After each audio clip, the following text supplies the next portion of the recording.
Ya pemirsa, hari ini Rizky Febian memenuhi panggilan Direktorat Tindak Pidana Siber Barreskrim Polri untuk menjalani pemeriksaan sebagai saksi dalam kasus dugaan penipuan tindak pidana pencucian uang platform Binary Option Quotes Doni Salmanan. Sekitar pukul 14, penyanyi yang juga merupakan anak dari komedian Sule tiba di Barreskrim Polri. Ia menjalani pemeriksaan sebagai saksi dalam pengembangan kasus dugaan penipuan dan tindak pidana pencucian uang platform Binary Option Quotex. Rizky Febian tiba didampingi kuasa hukumnya Ahmad Ramzi. Artis yang sering dipanggil Iki menjadi salah satu publik figur yang menerima aliran uang dari Doni Salmanan. Uang ini didapat saat Rizky Febian menjual minuman buatannya dengan cara lelang dan dibeli oleh Doni Salmanan seharga 400 juta rupiah pada September lalu.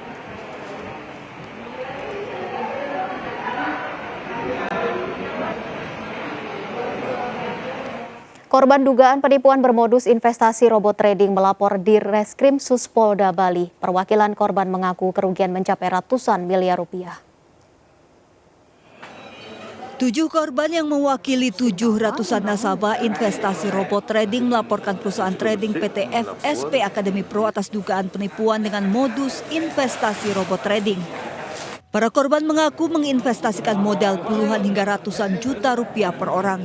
Namun pada Januari 2022 pihak PT FSP menghentikan trading dengan alasan sedang mengurus perizinan. Sempat dibuka kembali pada Maret 2022, namun trading menunjukkan kecenderungan menurun dan para nasabah justru mengalami kerugian hingga dana investasi ludes.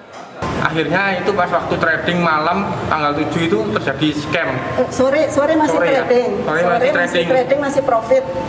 Nah, malamnya tiba-tiba trading lagi dengan minus yang luar biasa. Yang terus menerus tidak stop sampai equity kita terkuras. Ya, sampai habis modal minus. Kita habis semua. Sengaja artinya sengaja dibuat minus. Total kerugian yang dialami korban mencapai ratusan miliar rupiah. Para nasabah berharap kasus mereka bisa segera diusut agar tidak ada lagi yang jatuh korban. Terlebih kasus penipuan bermodus trading tengah menjadi sorotan masyarakat. Dari Denpasar, Bali, Indira Ari, iNews melaporkan. Ya, puluhan korban penipuan berkedok aplikasi trading Binary Option Binomo dan Quotex mendatangi posko bantuan hukum di Medan, Sumatera Utara. 400 orang dilaporkan telah menjadi korban dengan kerugian miliaran rupiah. Puluhan korban penipuan berkedok aplikasi trading Binary Option Binomo dan Quotex mendatangi posko bantuan hukum korban Binomo di Jalan TB Simatupang, Sumatera Utara. Salah seorang korban, Said, mengungkapkan ia mengalami kerugian hingga 200 juta rupiah. Akibat kekalahannya, Said kehilangan anaknya yang masih berusia 3 bulan di kandungan. Sang istri syok saat mengetahui dirinya bermain trading Binomo dan rugi hingga ratusan juta rupiah. Mainnya kita pakai tol sendiri. Nah, di itu saya luas 60 sampai 70 juta. Dan terakhir saya jumpa kena pakar, saya jumpa kena bayu. Nah, dari situlah saya mulai main lagi dan mindset otak saya juga kayak begini. Diperkirakan sekitar 400 orang menjadi korban dengan total kerugian mencapai miliaran rupiah. Hingga kini ada puluhan orang yang telah mengadukan nasibnya ke posko tersebut. Yang secara resmi baru ada sekitar 20-an orang. Dari grup WA maupun Telegram itu ada sekitar 400 orang. Cuman ini kan keberadaannya berada di luar kota Medan. Puluhan korban afiliator Binomo berencana membuat pengaduan ke Mapolda Sumatera Utara setelah melengkapi berkas mereka. Dari Medan, Sumatera Utara, Aminur Rashid, iNews melaporkan. Selain terjerat kasus perjudian dan penipuan, Doni Salmanan dan Indra Kents juga bakal dijerat dengan Undang-Undang Tindak Pidana Pencucian Uang. Di era teknologi serba canggih, pemirsa, calon investor memang lebih mudah untuk melakukan investasi. Namun harus berhati-hati. Telah bergabung bersama kami di sini ada Rob Situmorang, korban dari trading Binomo, dan juga sudah bergabung Bapak Yunus Hussein selaku pakar hukum pidana perbankan melalui sambungan Zoom. Selamat malam Pak Rob, selamat malam Pak Yunus.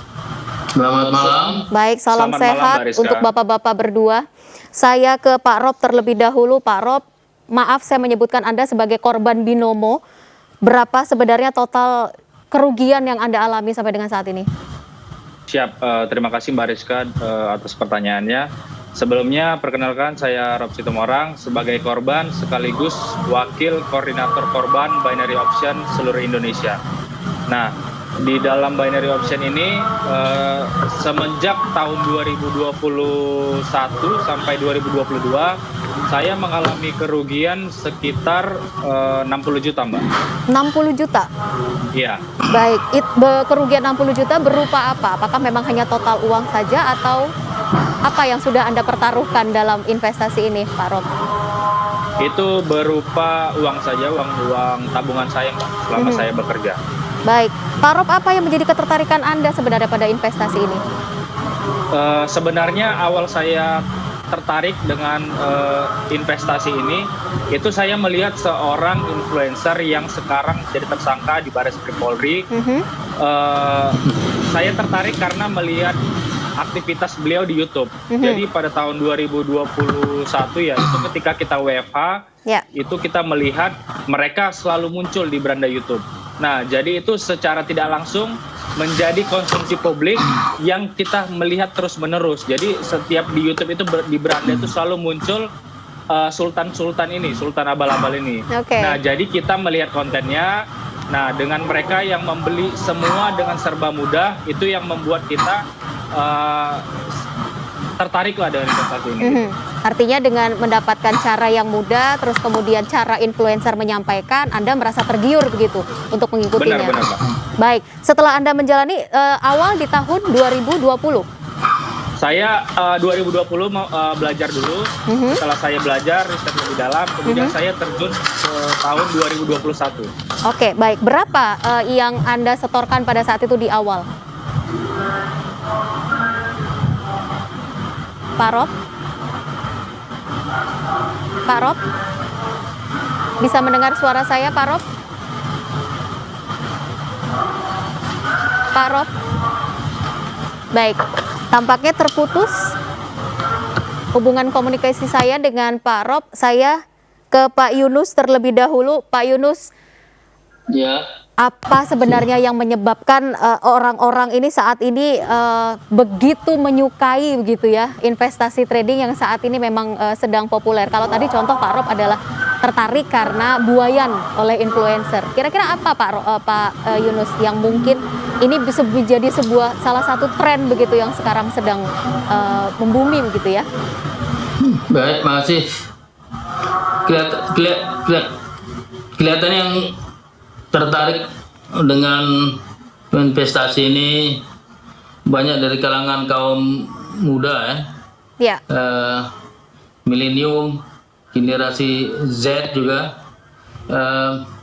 yang mereka udah terbiasa dengan teknologi ini, tapi mereka tidak terbiasa dengan investasi yang mungkin menyesatkan, dan mereka sebenarnya ingin cepat kaya, seperti contoh dari orang-orang tadi, sehingga ikut dengan jalan pintas, ingin cepat kaya, padahal di balik itu ada penipuan atau perjudian gitu, ya.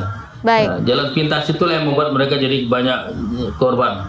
Artinya memang benar tergiur begitu ya dengan cara yang mudah untuk bisa mendapatkan sesuatu yang lebih besar begitu ya. Apakah memang seorang influencer atau afiliator ini juga punya peran yang sangat signifikan sebenarnya, Pak Yunus? Jadi kalau dilihat dari penampilannya di ruang publik ya, sosial media, di mana mereka secara singkat dapat memperoleh begitu banyak uang ya, dengan cara yang mudah ya. Nah, yang muda ini tergiur, pengen cepat kaya juga gitu, pengen dapat untung banyak ya, sehingga mereka ikut gitu, ya. Artinya memang punya peranan penting ya. Baik, saya kembali ke Pak Rob. Anda sudah bisa mendengar suara saya? Sudah jelas, Mbak. Baik, saya kembali lagi ke pertanyaan di awal tadi. Tahun 2020 Anda mulai mempelajari begitu ya bentuk investasi ini. Berapa yang pertama kali Anda setorkan pada saat itu? Nah, kalau saya kebetulan ikut link afiliasi mentor saya yang sekarang tersangka di Barreskrim. Nah, di dalam deskripsi YouTube mereka itu mereka menyatakan bahwasanya modal keseriusan kita untuk investasi di dalam binary option ini sekitar 700.000. Nah, ketika kita 700.000, kita masuk ke dalam link Telegramnya itu. Nah, Telegramnya itu fungsinya apa? Untuk Trabar namanya, trading bareng. Jadi itu analisanya dari mentor-mentor kita ini. Nah, kita member itu hanya mengikutin saja begitu. Artinya tidak ada kecurigaan sama sekali dari Anda pada saat di awal begitu bahwa ini adalah investasi bodong atau investasi abal-abal? Tidak ada kecurigaan, Mbak. Karena ya yang seperti kita lihat mereka ada di televisi, ada di YouTube. Nah, itu kan membuat kita bahwasanya wah, ini aman gitu kan. Sedangkan mereka aja dengan terang-terangan secara terbuka itu yang menunjukkan trading di aplikasi itu gitu, Mbak. Baik, lalu apa yang membuat Anda tersadar bahwa ini adalah sebenarnya investasi yang tidak benar? Apakah memang setelah mentor Anda ini muncul di layar televisi sebagai seorang tersangka atau apa yang membuat Anda curiga? Begini, Mbak, sebelumnya saya sebagai member itu tidak tahu bahwasanya apakah antara member dan afiliator. Nah, jadi kita itu tahu bahwasanya ya kita sama-sama trader gitu, apalagi afiliator dan trader ini kan instrumennya sama, yang digunakan sama. Jadi kita nggak ada perbedaan nih. Nah, tetapi ketika bulan Januari tahun 2022 setelah ini viral, saya mempunyai teman juga yang beberapa afiliator. Nah, sekarang saya tahu bahwasanya member itu nggak ada yang berhasil di binary option, Mbak. Nggak ada yang sukses, semua hancur. Jadi yang berhasil itu adalah afiliator. Nah, afiliator itu yang mempunyai link binary option itu. Jadi kita terhubung ke situ. Nah, ketika saya mempunyai teman afiliator, kemudian saya bertanya ke mereka, apa sih keuntungan afiliator? Karena mereka dalam waktu singkat ya, Mbak, sekitar 1-2 tahun itu mereka sukses lah gitu dari situ. Nah, ketika saya lost, saya selalu menyalahkan diri saya sendiri bahwasanya ini salah saya, analisa saya tidak bisa menganalisa. Karena seperti yang kita ketahui bahwasanya analisa itu kan ada ilmunya, bisa dipelajarin. Nah, tapi ketika korban semakin banyak, ini kan jadi pertanyaan, apakah kita yang memang salah atau ditipu di sini? Nah, ketika saya tanya teman saya yang afiliator, mereka menyampaikan bahwasanya afiliator itu tugasnya gampang, cuman cari member sebanyak-banyaknya, setelah itu kekalahan dari member itu akan masuk ke kita. Anda sempat ditawarkan sebagai seorang afiliator juga? Saya nggak sempat ditawarkan, tapi saya bahkan menawarkan diri awalnya untuk memastikan bahwasanya ini benar nggak kalau misalnya kekalahan member itu masuk ke afiliatornya. Karena kan selama ini yang kita lihat mentor atau afiliator ini memberikan edukasi ke member-membernya melalui YouTube dan lain-lain dan semua platform lainnya. Nah, tapi di satu sisi itu mereka mengharapkan kita kalah. Gitu. Nah, itu yang menurut saya kayak ya ini penipuan gitu, Mbak.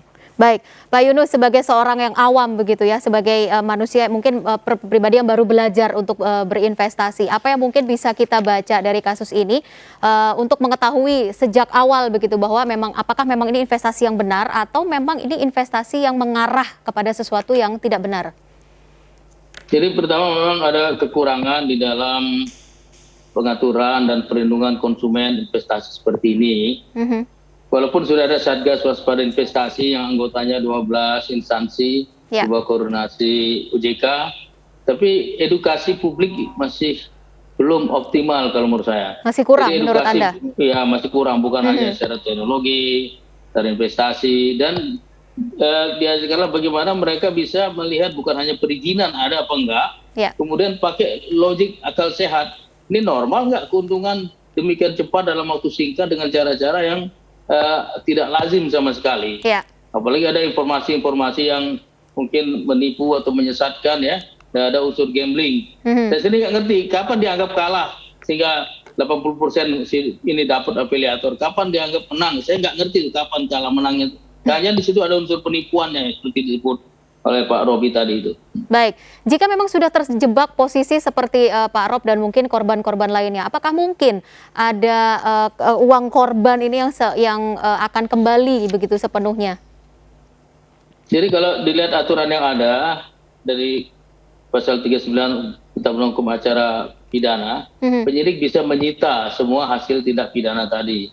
Disita nanti oleh pengadilan atas tuntutan jaksa dirampas untuk dikembalikan kepada korban, itu bisa. Tapi jalannya kan lama. Baik. Nah, kalau misalnya ingin cepat, bisa kombinasi misalnya perkara pidananya digabung dengan tuntutan ganti rugi seperti restitusi ya.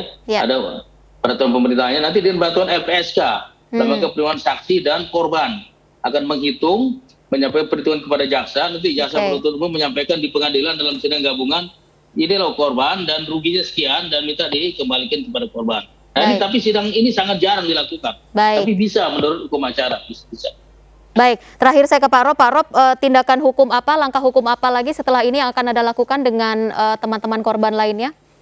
Ya, oke, terima kasih Mbak. Jadi sebenarnya jadi sampai saat ini Mbak, kita ini masih diserang gitu. Jadi kayak banyak yang bilang bahwasanya kalau profit diam-diam, kalau kalah keluar-keluar gitu Mbak. Nah, jadi sebenarnya tujuan kita maju ini sebenarnya tujuan pertama itu bukan untuk duit.